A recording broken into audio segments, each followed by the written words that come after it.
Hey, Aaron Chambers here. Welcome to episode 23 of Enjoy the Journey with Aaron Chambers. I'm so glad you're here with us. I hope this episode is a real blessing to you. I have a conversation with business leader, entrepreneur, financial leader, Bruce Vande Steeg. He has a lot of great insights into all things finances, businesses. He has a consulting business, Vande Steeg Consulting. I love their mission, improving people's lives one business at a time. And I love what he says about what this does for him, walking alongside leaders and employees to create functional, high-performing, enjoyable businesses provides wind in my sails. He's a serial entrepreneur. He's been involved with businesses including organizational health, veterinary medicine, real estate, and dairy production. And he has a wife and kids. They've raised three kids to adulthood, and the fourth is on the verge of launching. And his wife Marie is an awesome person too. So hey, enjoy this conversation and enjoy the journey. Hey, welcome to Enjoy the Journey with Aaron Chambers. I'm real excited about today. You guys are going to meet somebody you probably have not heard about, but you're going to be talking about him. He's a friend of mine. He and I have been discipling together for a couple of years, and yeah, we could maybe explain that if you guys, if it comes up. But Bruce Vande Steeg, and Hey. Bruce, thank you for being on my podcast. I am excited. I think it's a great topic, Aaron. You're the guy to lead the discussion. Oh man, you have taught me so much about what we're going to talk about, and Bruce, you've radically changed my family's life when it comes to issues of stewardship. We'll get into that in a second. But hey, so people who are tuning in this podcast, like I said, they don't know who you are probably, but they're going to be talking about you because you've got tons of practical wisdom. So would you just tell the listener a little bit about yourself? Great. Yeah. So it's interesting. Like people ask my kids that same question, they pause and go, we don't really know what our dad does. And it's because I've done many things. And what it comes down to is I love business and I love the intersection of my faith and business. And so I've built a career around those two things, and I keep walking down that road and trying to do as best I can, loving people and making money. And I don't think those two things are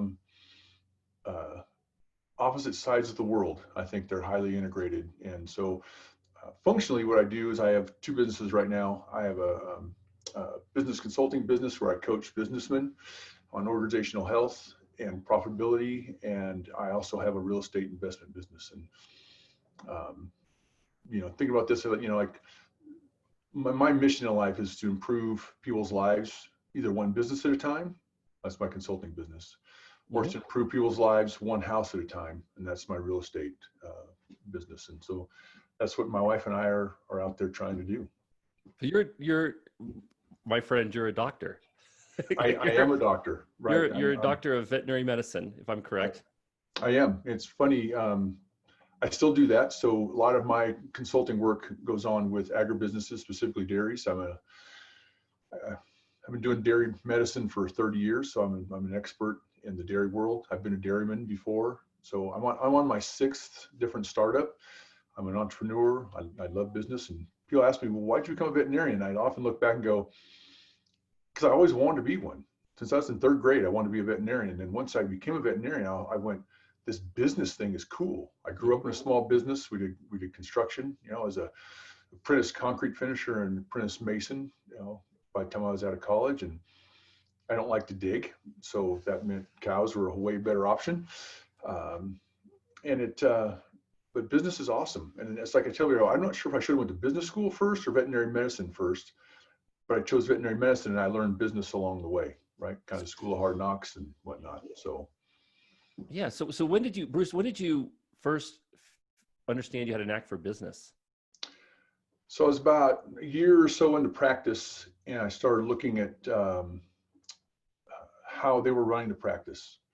And I started realizing that I was becoming angry in my personality because the people I worked with were angry people.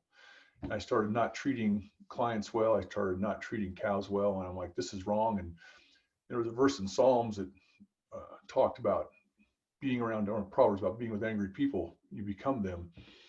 So I saw their business model, and I kind of saw how my dad ran his business, and this phrase hit me. I've used this my whole career for the last 30 years is, I think it can be done better.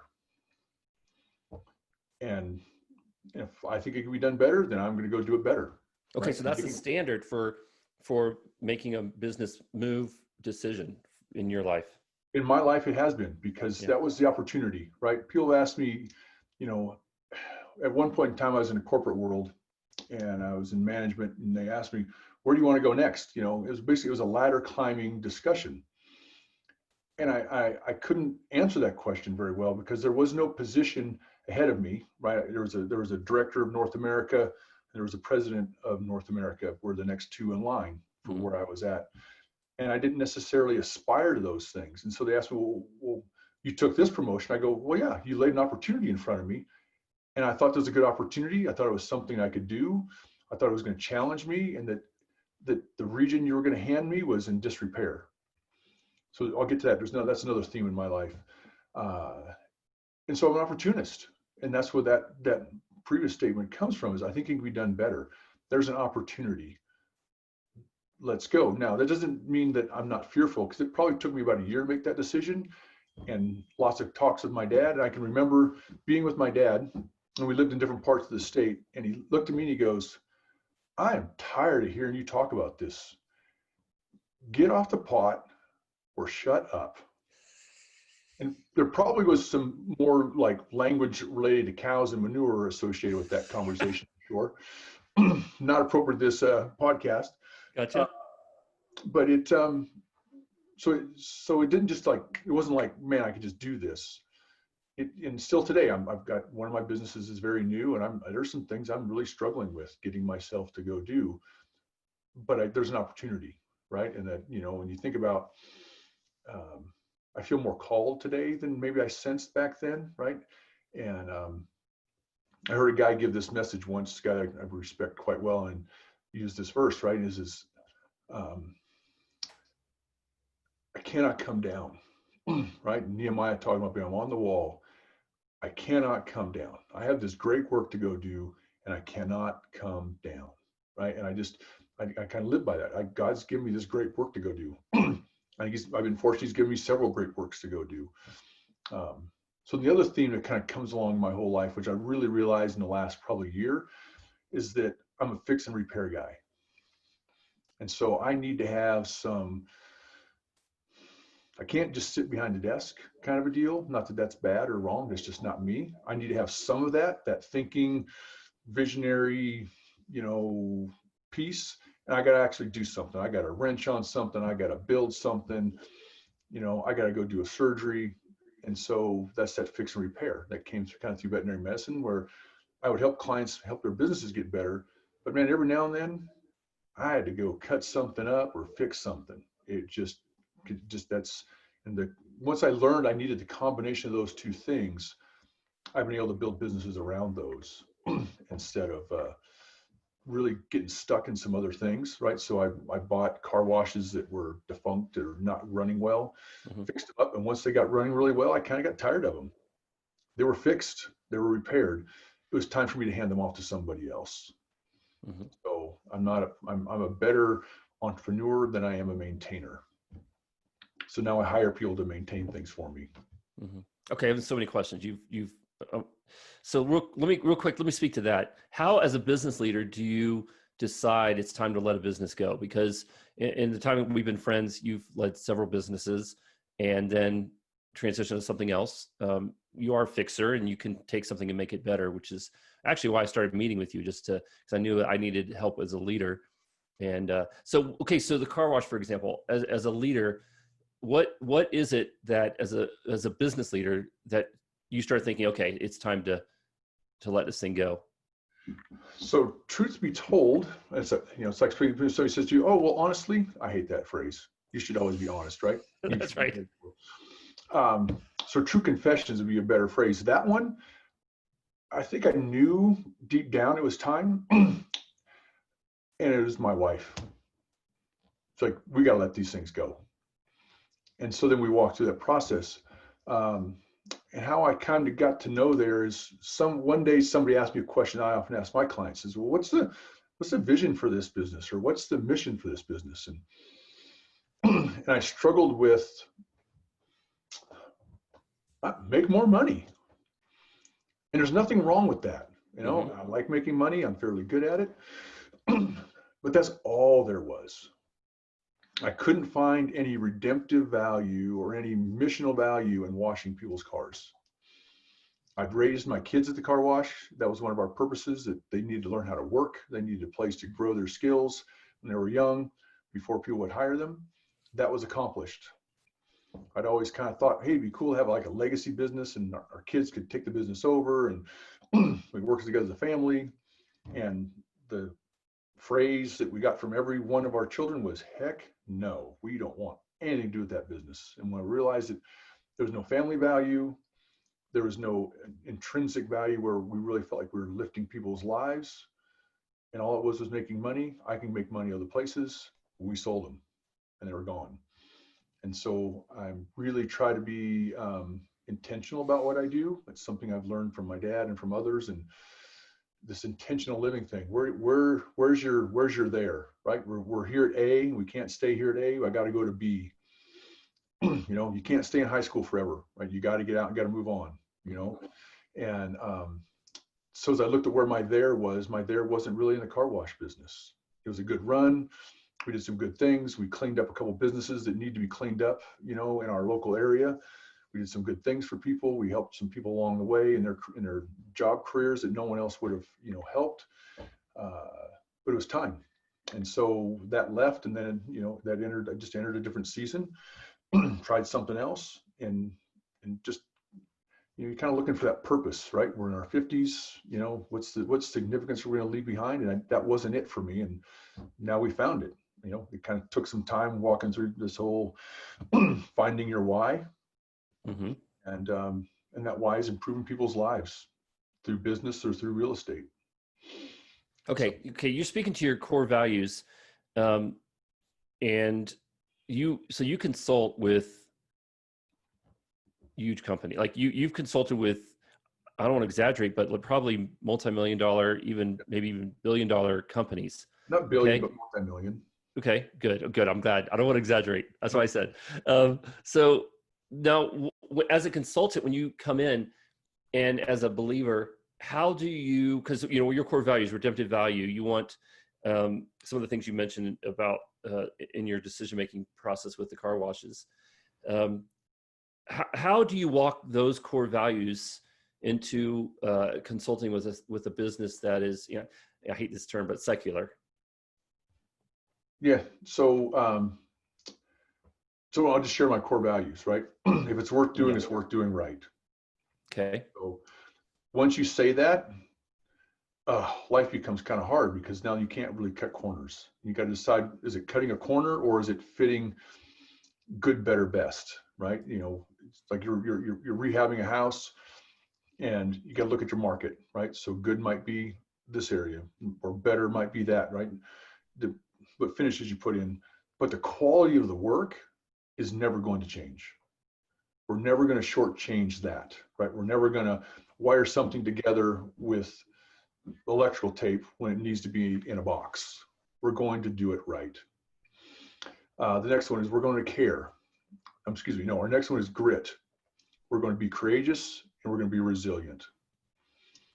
And our third one is we're going to care. This is very specific. It's in this order. We're going to care for others, and we're going to care for our business.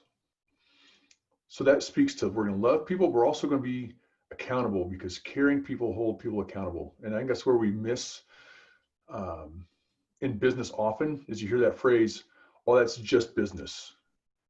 Man, my clients better not use that around me very often, because I'll get on my soapbox really fast. And you know I can get on my soapbox.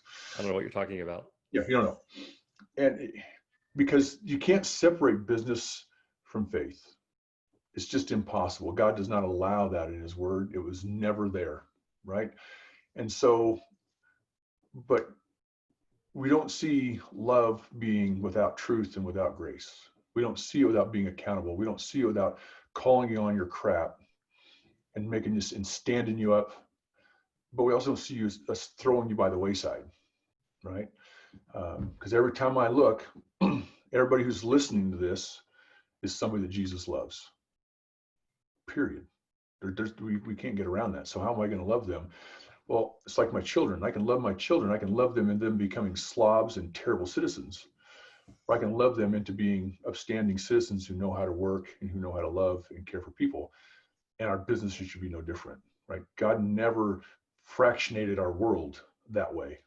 We've just done that somehow, right? If it's through the people we listen to, or we're afraid to, call people on their stuff, or we're afraid to love. Pick one or the other.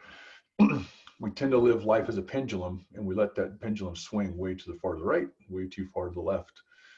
God didn't do that. He walked that line between being able to love and hold us accountable. And that's how I approach businesses.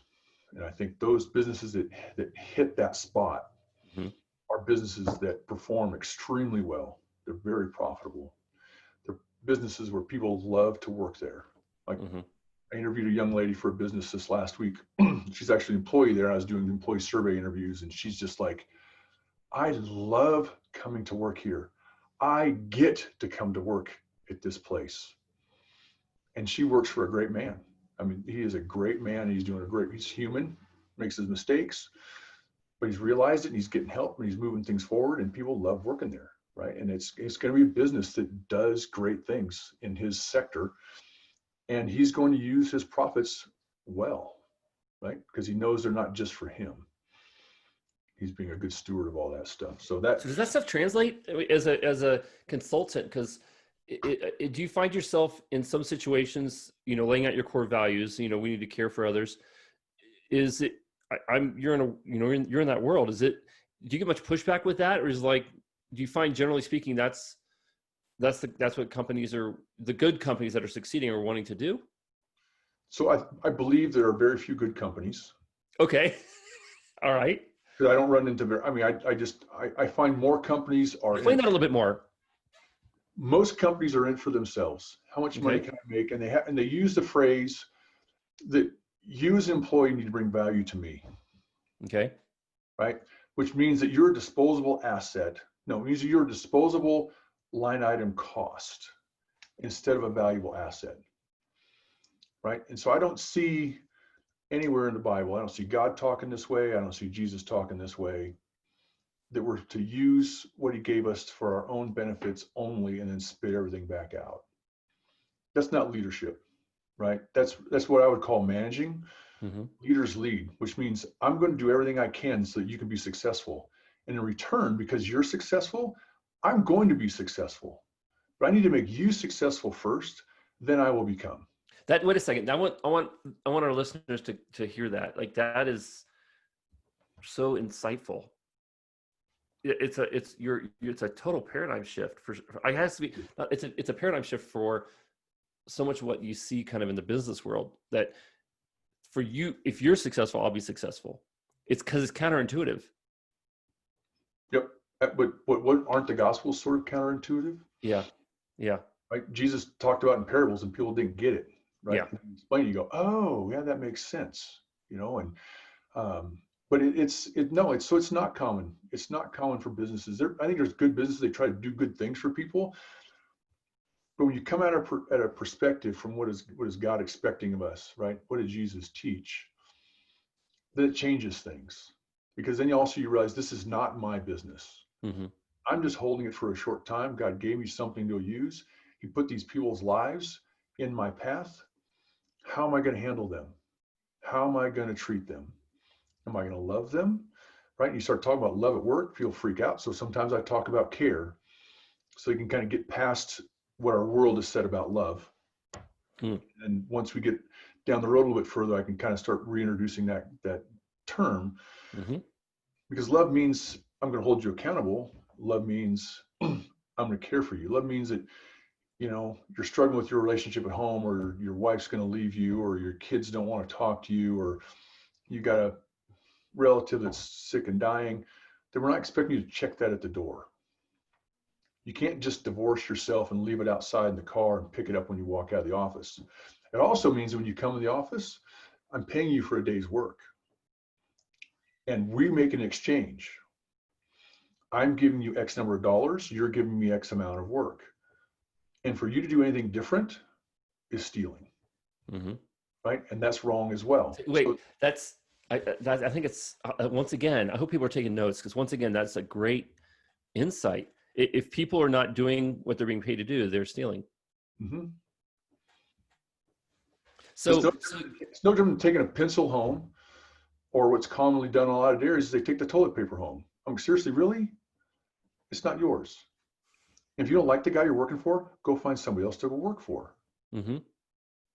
But it's okay, right? But finding really good people to work for is rare, Yeah. which is why I like working with business people, because I realized a long time ago I'm good at training people and I like it.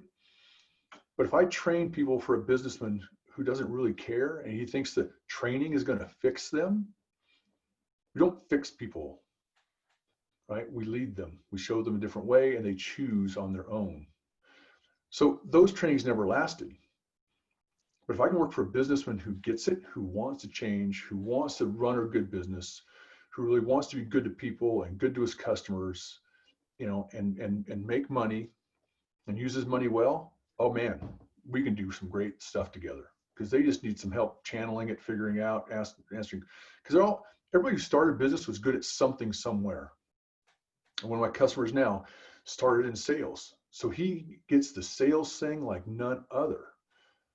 But how to deal with people, how to organize a business, that's not his strong suit, right? So I've stepped in and I'm helping him sort that piece out, and he's getting it and he's taking it and he's running with it. Right? But he built the business out of his strengths. We've all built something out of our strength.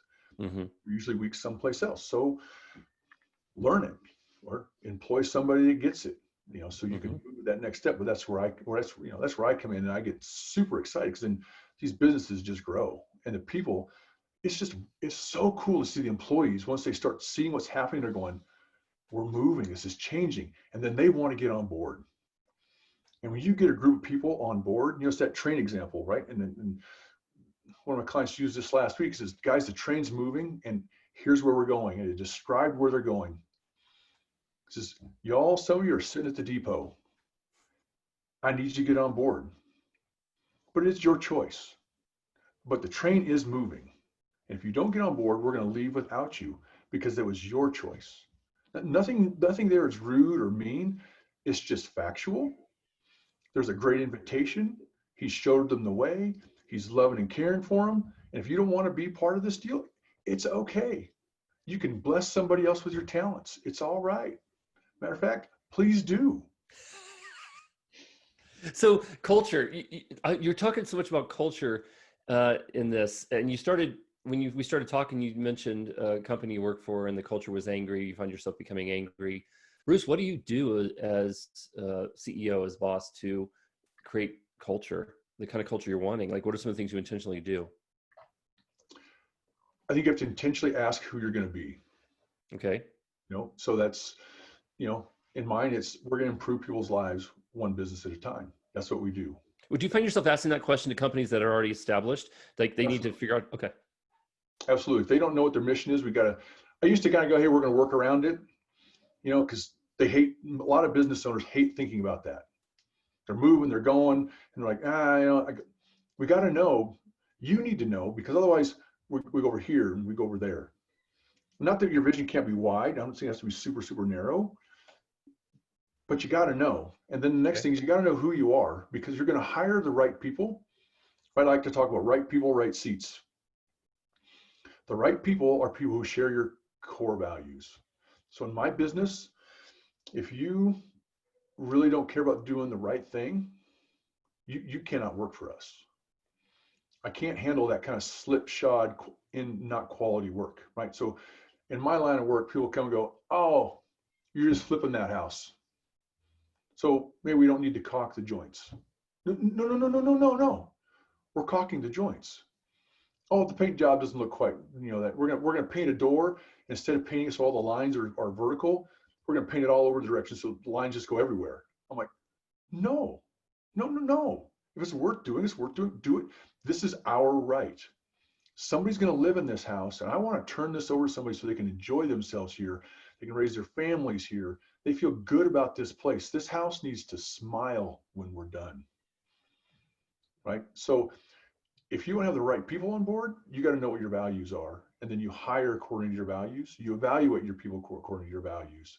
And all of a sudden this thing it just comes together. And now everybody can row on the same page. You can row, row in the same direction. Yep. If not, I've got my values, you've got yours, and we're all going different places. That doesn't mean we don't have every value is all the same, but you buy into where this company's going. Then we can go places.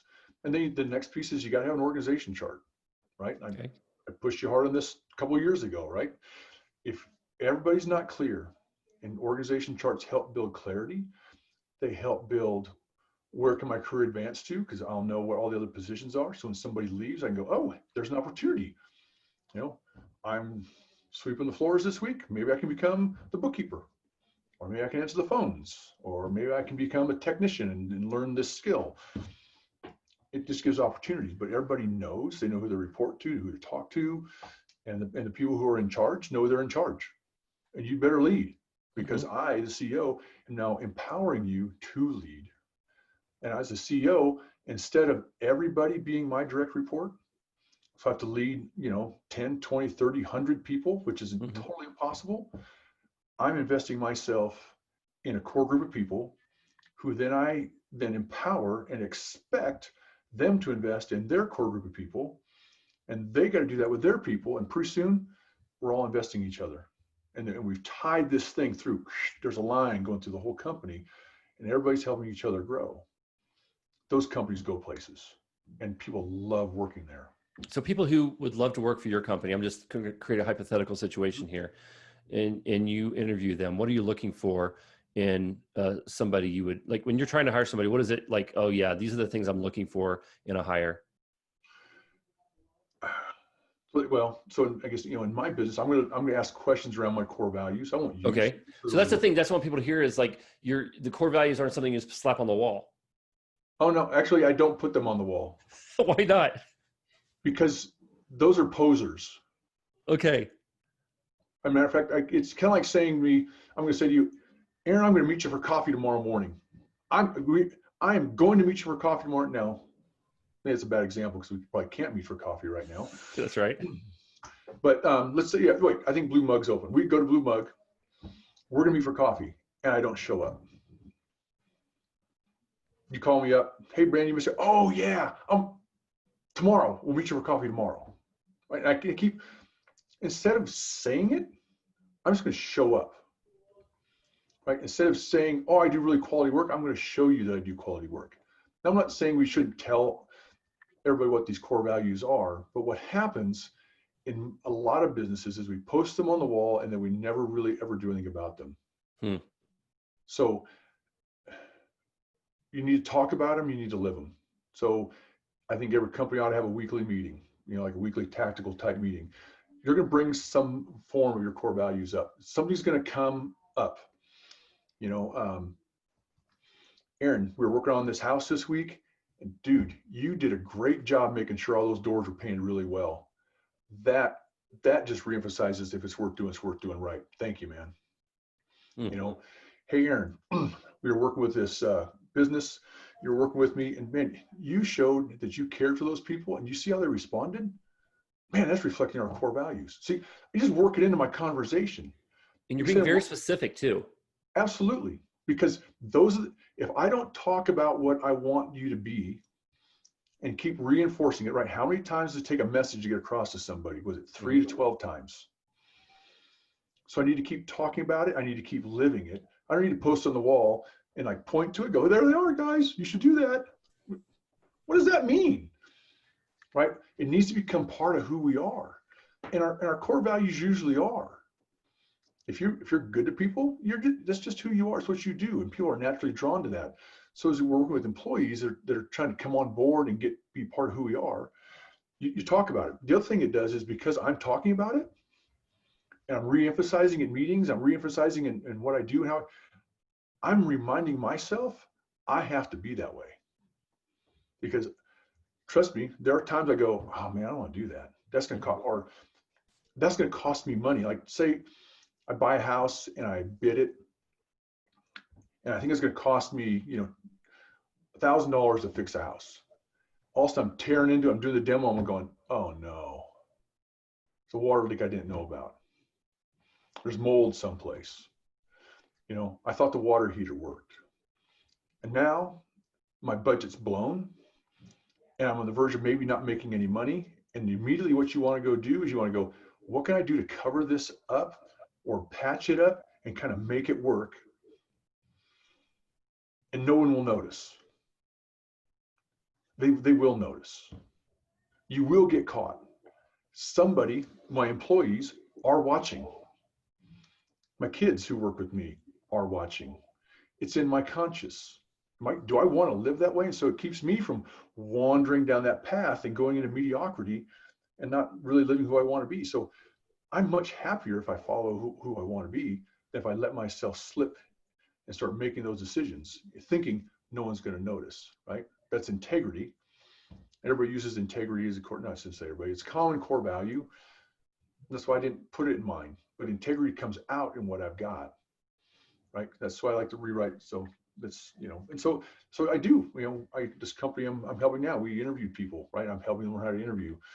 It's all about core values. The first part of the interview, it's just, are you the right person? And we're going after that. So, like I'll use humble, hungry, and smart. Mm-hmm. That's from the Ideal Team Player from Pat Lencioni, to give credit where credit's due. And that's a great resource.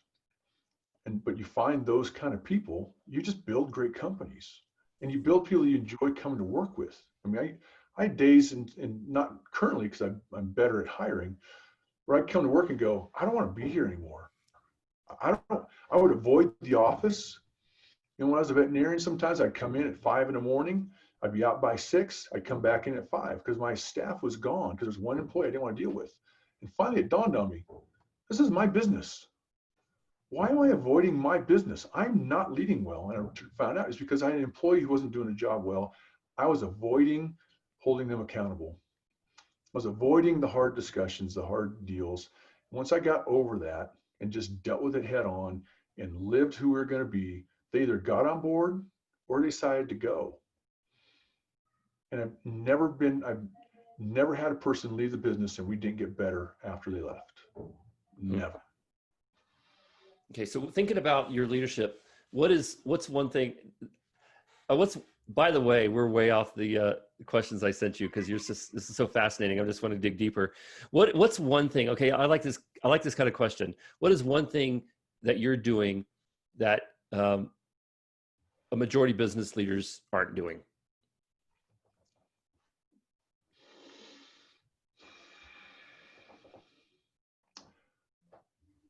Oh boy, probably has to do with living intentionally. Okay.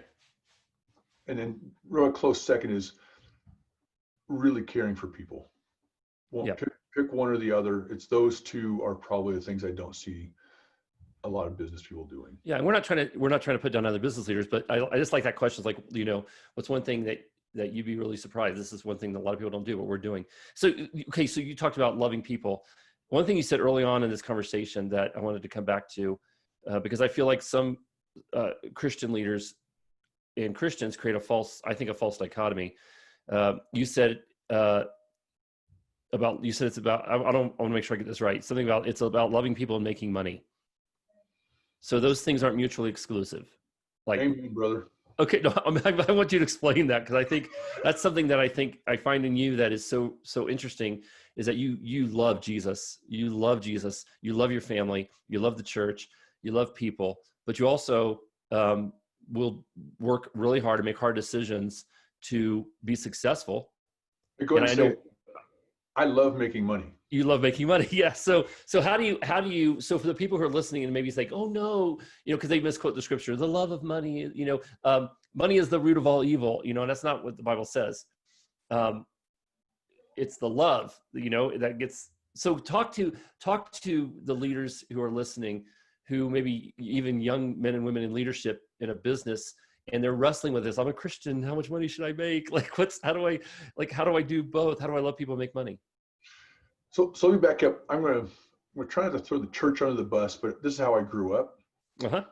And I think our pastors didn't get it, because that's where I got most of my biblical training, right? Was that or through Christian school. My folks sacrificed greatly to put us through that. And we heard this thing that's business and this is the church. And we made a, and I think we see that with our politics. separation of church and state, which I think is a good thing. But we've taken that same separation and said, oh, there's church and there's business.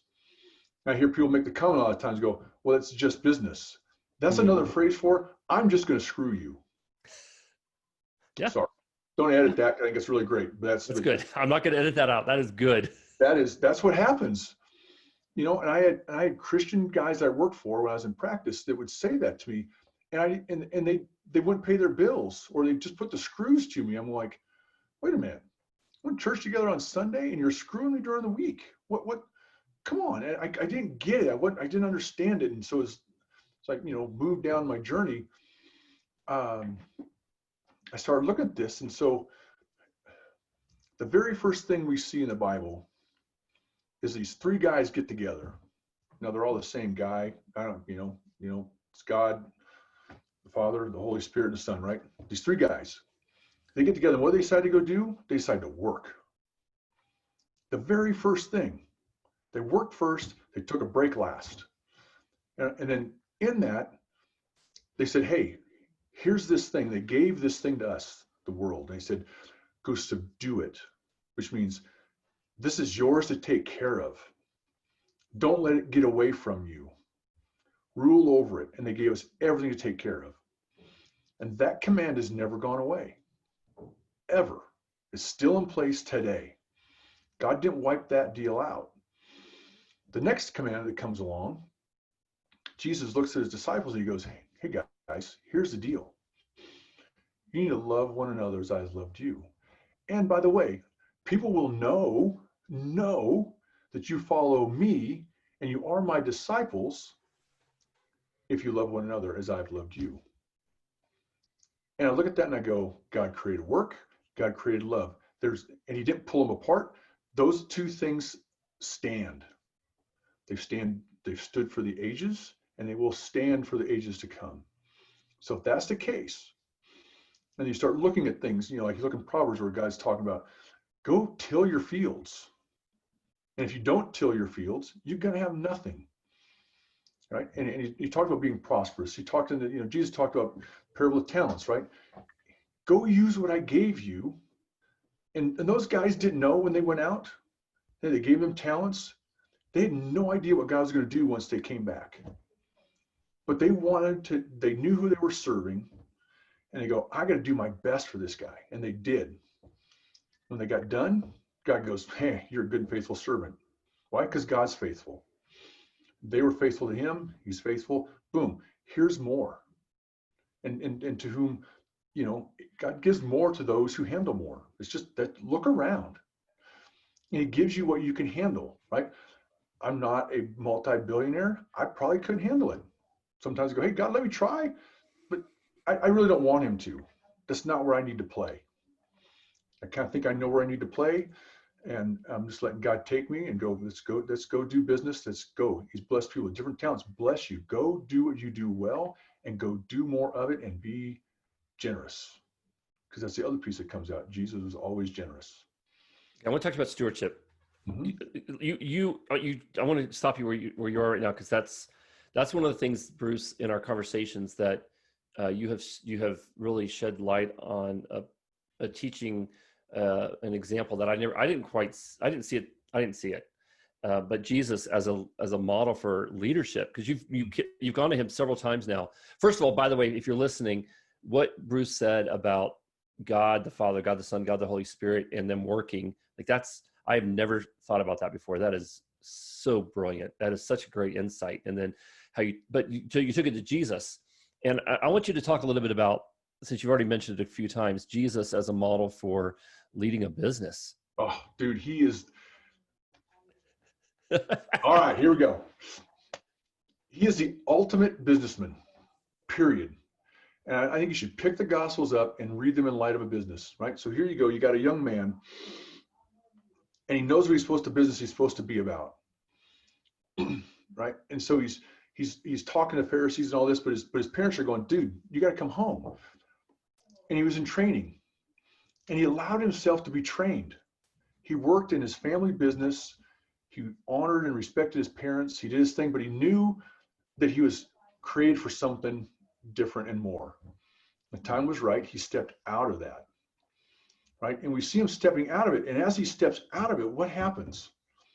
He goes to get baptized. He's really early. His ministry hasn't started. He gets baptized. And what does God say?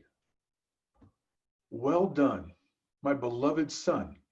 He hadn't died yet.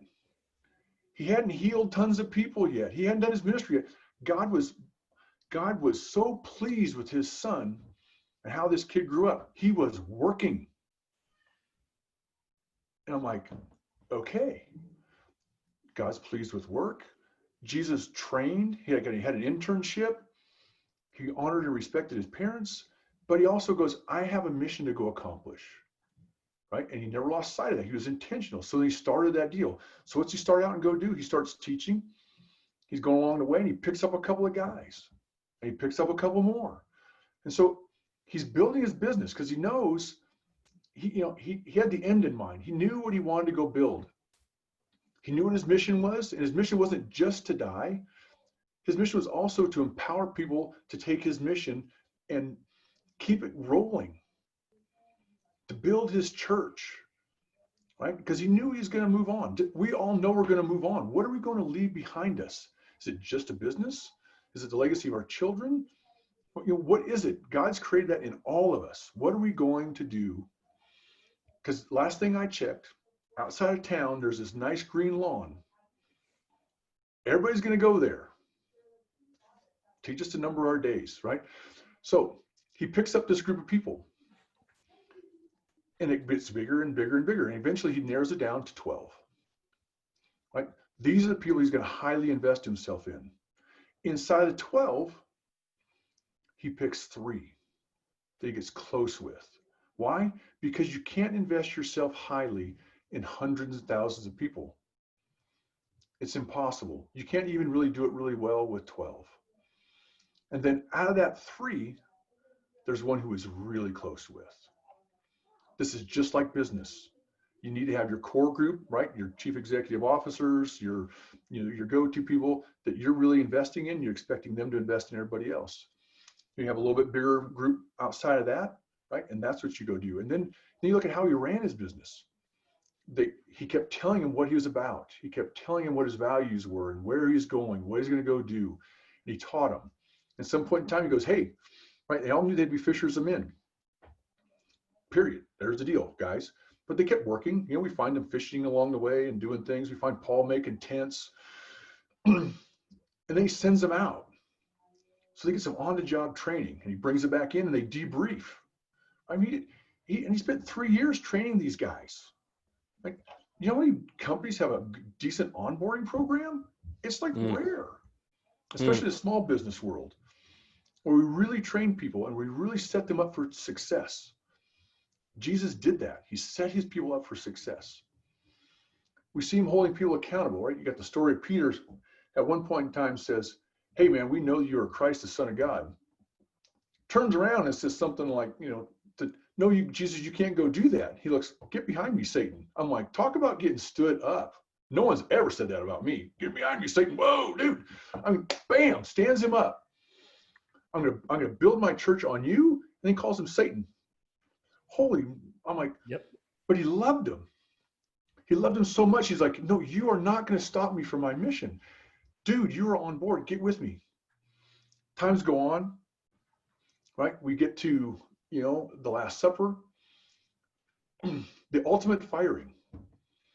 Jesus terminated Judas, no doubt in my mind, because he said, what you do, go quickly. He gave him permission to exit his business. Judas chose to leave. He could have stayed. Jesus gave him every opportunity. The man who bites in this morsel, Judas knew.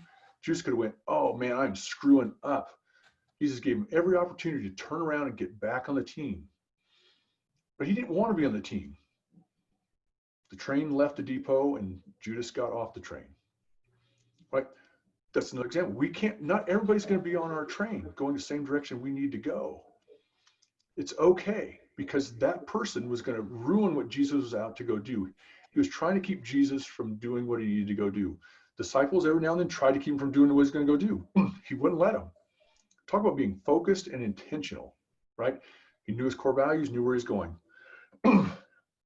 one of his core guys. You talk about, I mean, we get this in business. People betray us. So Judas did that hurt. Peter's was a deep wound, right? Judas was going to happen. Peter could have all the chances in the world not to.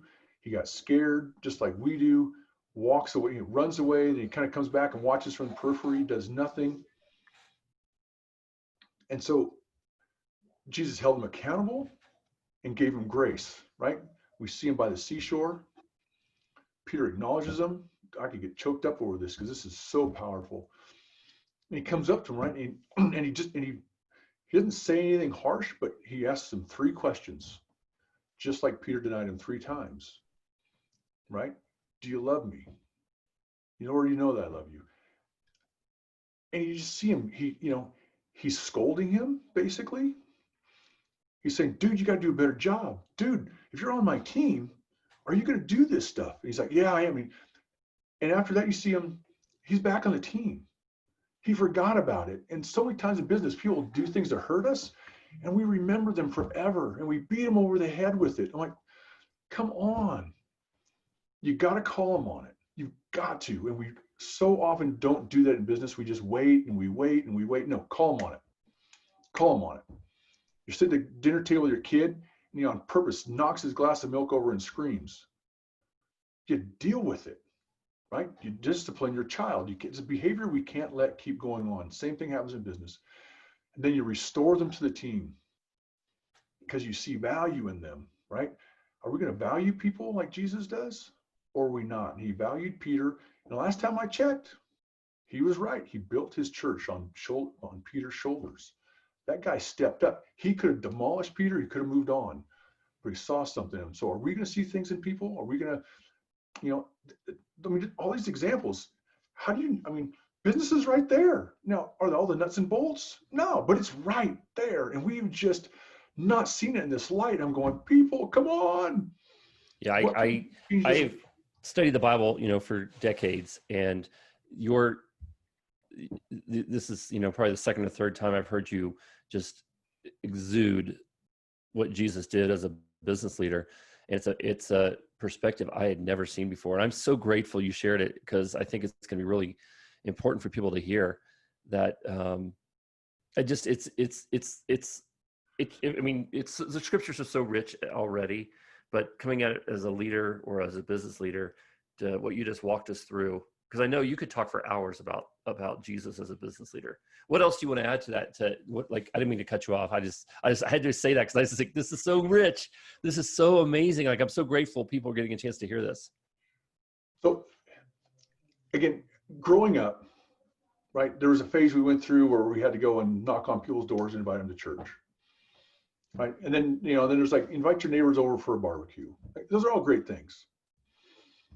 It takes for Bruce Vande Steeg, some of those things, it is not my skill set. And so those things go over my head, and I feel very inadequate as a believer that I can ever share my faith. And we've missed it, in my opinion, with the church and how we talk, because we pulled business out of it. I believe that if our business people, if our employees would realize that if we can live our lives as believers, if we can love others as Jesus has loved us in our daily work, we will win the world. Because where do I spend most of my time? I spend it at work. If I can learn to love other people, they're going to go, why are you different, Bruce? Why are you excited about this? Why did you handle COVID not so well in the first couple of weeks? And now you're coming out of this thing going, we're going to love God. We got to do business. I got things to go do. There's going to be opportunities. How do I do this? How do I not get stuck in fear? Right?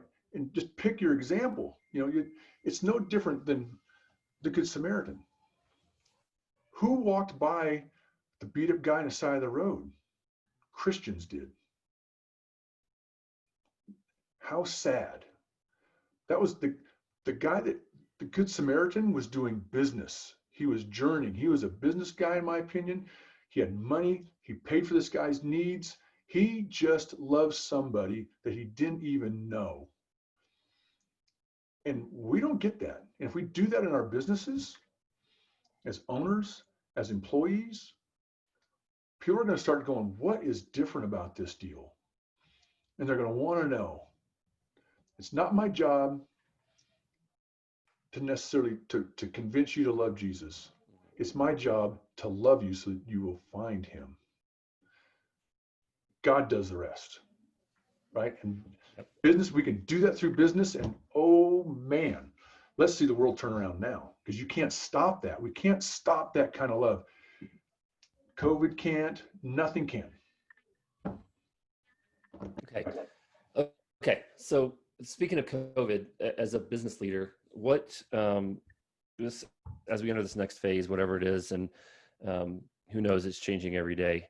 Do you have any wisdom for business wisdom, financial wisdom for people as we move into whatever's next? So some of this I'll start with it should be business wisdom or personal wisdom. I've seen a lot of people who have not much in the reserves. Okay. And I don't believe that's biblical, right? Because we're supposed to have something held back, right? Spend less than you make. Don't have consumer debt. Have a reserve, because we should be able to take care of our families, and we should be able to take care of others, and we should not have to depend on the government for this. These are the kind of people we need to be, right? The church needs to be this, we need to be this. And the other thing it does is when you have reserves, you have a foundation. You have a place to come from strength. It's not that you're trusting in money. That's not what I'm saying. Mm-hmm. Because you've obeyed what God's asked us to do. And you coming from a place of, I trust in God, and God has blessed me, and I've got a place to stand. I can weather this. When the storms hit and the winds blow, I'm not on sand. I'm on a strong foundation. Those kind of things take you through, because it just reminds you, who God is. And businesses run, don't have enough working capital, right? They can't make it more than a month or a couple of weeks, or they're borrowing on their lines of credit, right? Have several months of working capital. Homes, have your emergency fund, on a personal side. And I think then there's opportunity. Who are we going to be, the kind of people that walk out of this deal realizing that, like, God is faithful. He can't be anything but. That's just who he is. And are we going to live in that reality, which I struggle with at times, or are we not? And we're going to come out of that going, God's faithful, and we're going to do stuff. God's working. Am I going to go join him? Right? I've heard you say before, are you going to go join where God's working? Right? That's the train, man.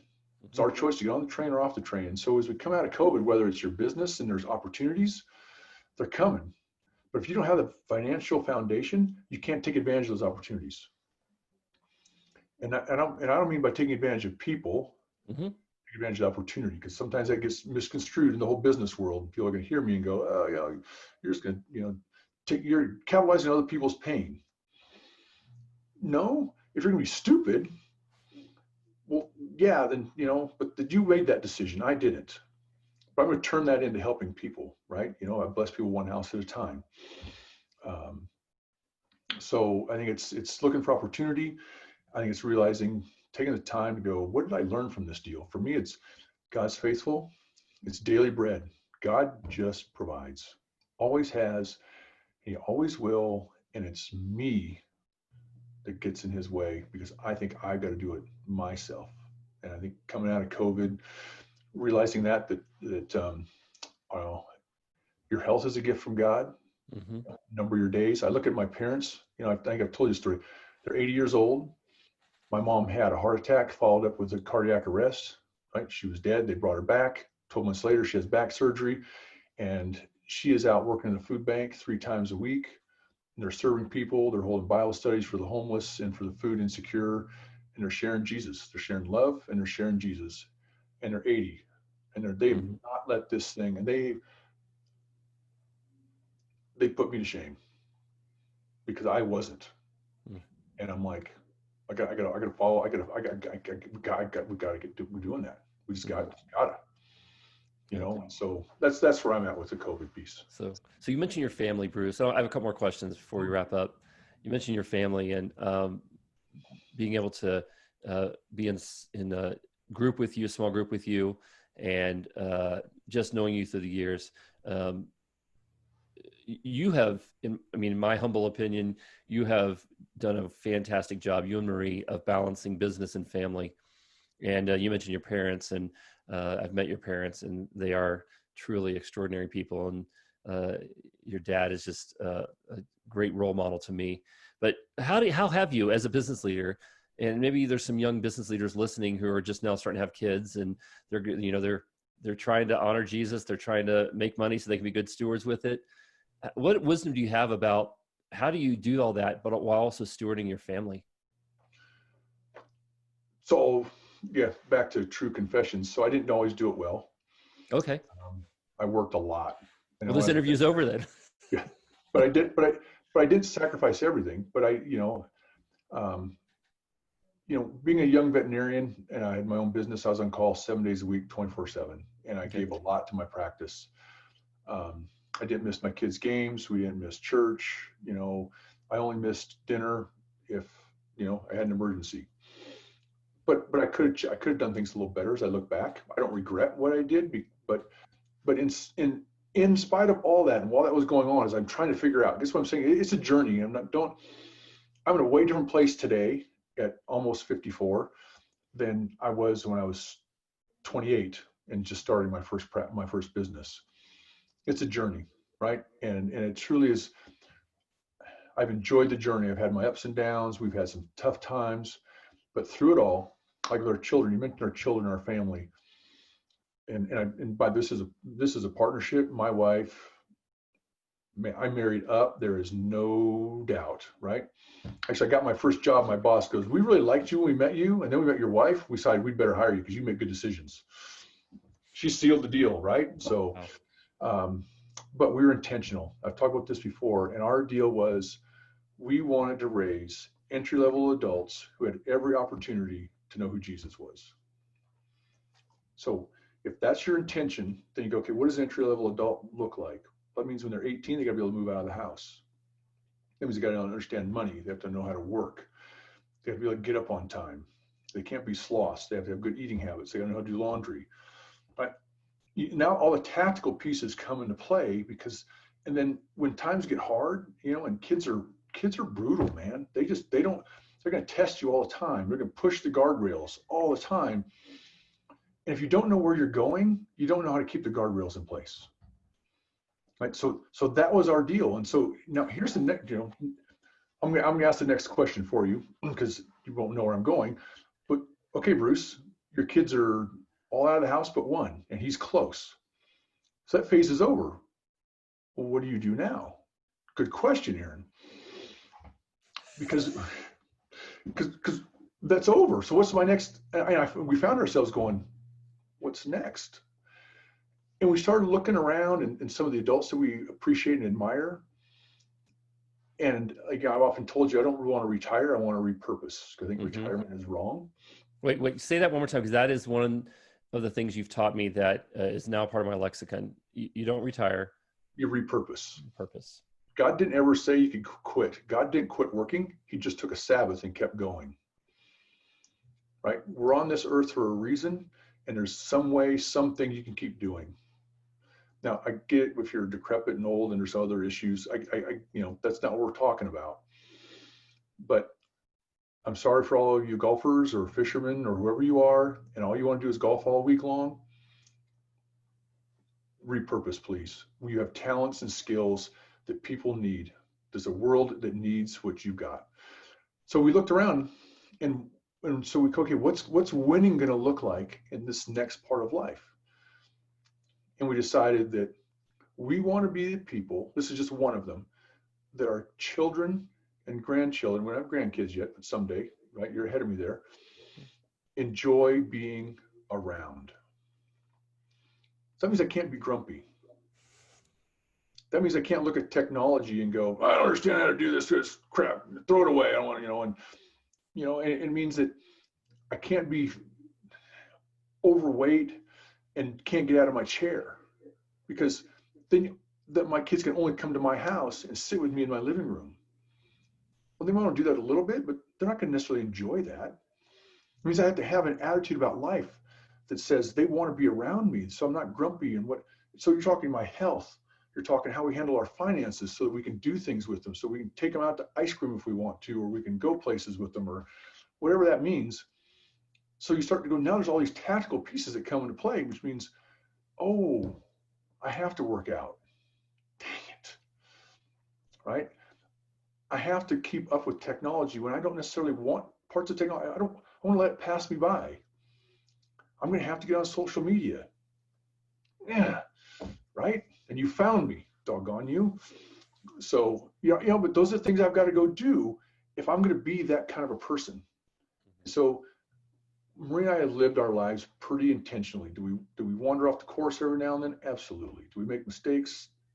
All the time. Does life happen and throw us some hard deals? You know about some of them, right? There have been some rough things have gone on. But it didn't change my polar north.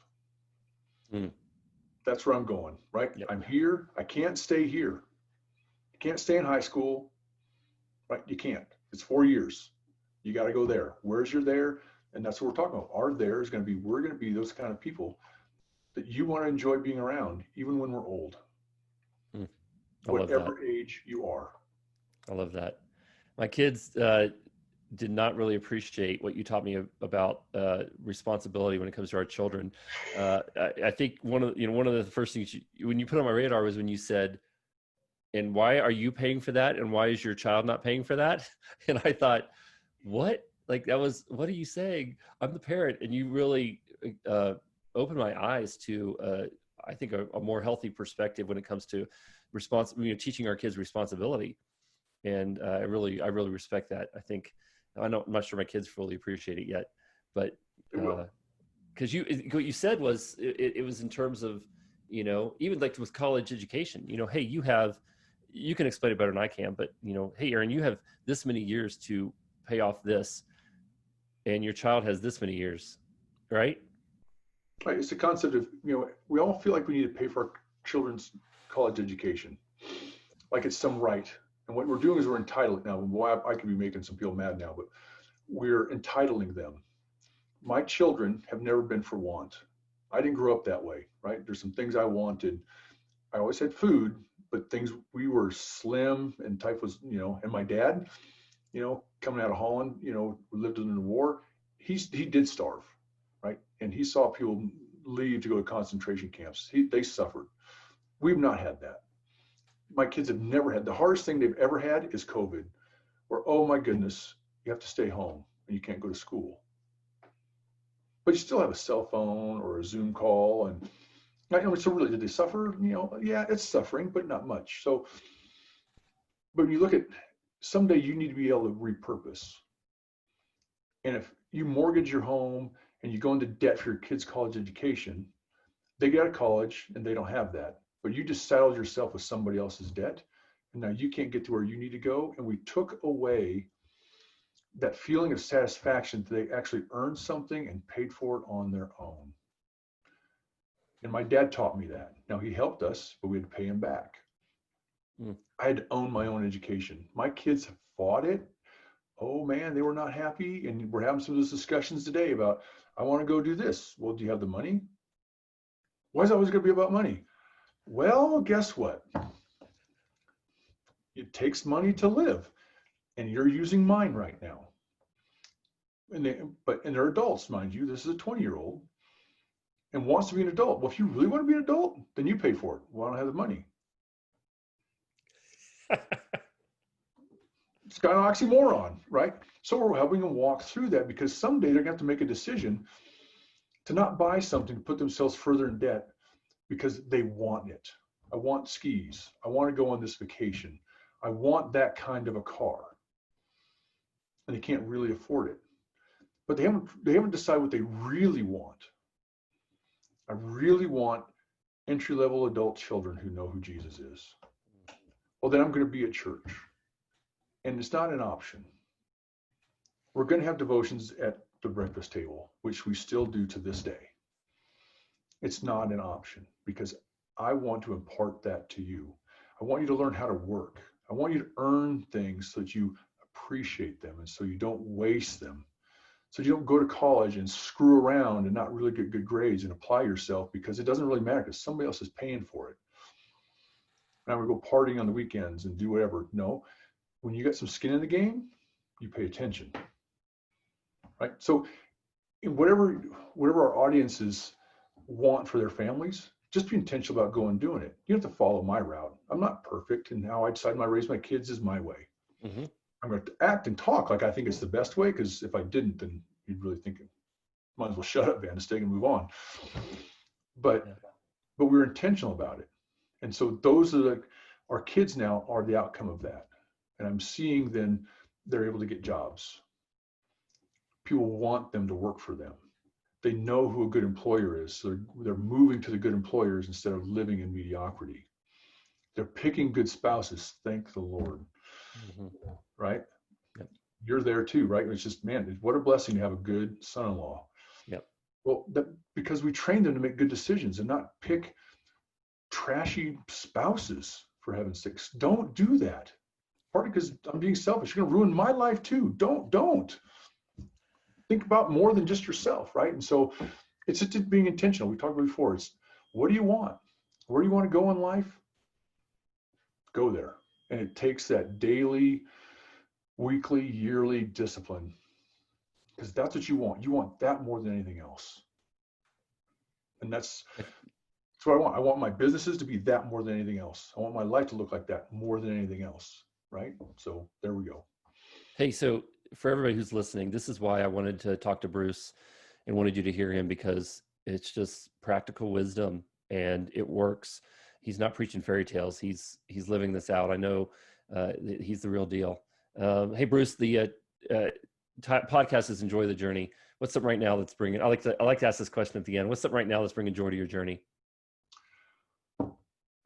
Man, a couple of things. One of the main ones, one happened this morning. I meet with a group of guys every Friday. We got off the call today and I was all smiles. And it was because we got together. We've been doing life now. A couple of us have been doing life now for about 10 years. We just had a couple of new guys in this group about 4 or 5 weeks ago. Man, we're doing life together. A bunch of men who love Jesus, who love business, and some of us are employees, some of us are business owners. And man, that doing life with people, doing life with my family, and then doing life with God, and just realizing that it is a journey, and I need to give myself the freedom to be on the journey, wherever the journey takes.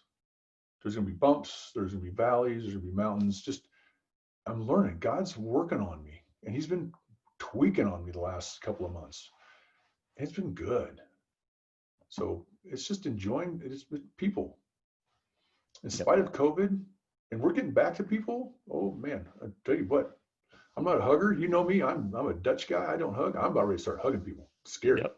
No, that's the answer right there. All right. Hey, thank you so much. I'm going to, if it's okay with you, I'm going to put in the show notes an appropriate way people could get in touch with you if they're interested in talking to you as a consultant. You worked with our church. You've worked with tons of businesses.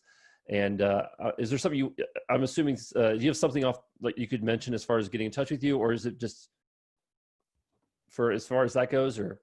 I'm going to give you my email, my phone number. That's the best way. Okay. I'll put some in the show notes. That's an appropriate way for you to get people to get in touch with you. And, but yeah, cause as you can see, Bruce, for your business or your church or just life, just a gifted consultant and leader and thinker. So Bruce, thank you so much for your time. I'm really grateful for this conversation. My pleasure, man. It's like I said, just a conversation I love. And so thank you for letting me get to share it. Okay. All right. You have a great one. All right, man. We'll see you, bud.